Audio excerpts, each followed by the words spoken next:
మేషరాశిలో 3 నక్షత్రాలు ఉంటాయి. అశ్విని, భరణి, కృత్తిక 1వ పాదం వరకు మేషరాశిలో ఉంటాయి నాన్న. అశ్విని నక్షత్రం, ఆ నక్షత్రంలో పుట్టిన కొన్ని కోట్ల మంది ఉన్నారు. అవును, కరెక్ట్. అందరి జాతకం ఒకేలాగా ఉంటుందా? ఉండదు.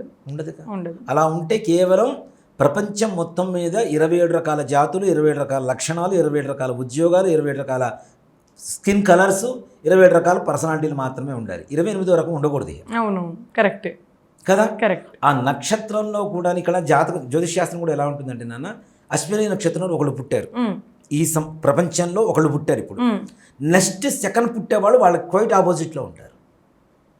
మళ్ళీ అదే లగ్నం, అదే నక్షత్రం, అదే రాశి, గ్రహాలు కూడా అలానే ఉంటాయి.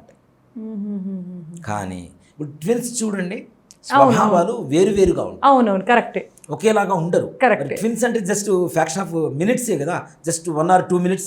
అవునవును, జస్ట్ సెకండ్స్ ఇంకంతే. మీరు అన్నట్టు కరెక్ట్. కానీ వాళ్ళిద్దరి స్వభావం వేరువేరుగా ఉండాల్సిన అవసరం ఏముంది మరి ఒకే జాతకంగా? సో ఇక్కడ ఏంటంటే ప్రపంచంలో ఒక నక్షత్రంలో ఒకడు పుడితే నెక్స్ట్ సెకండ్ పుట్టేవాళ్ళు దానికి డిఫరెంట్గా ఉంటారు.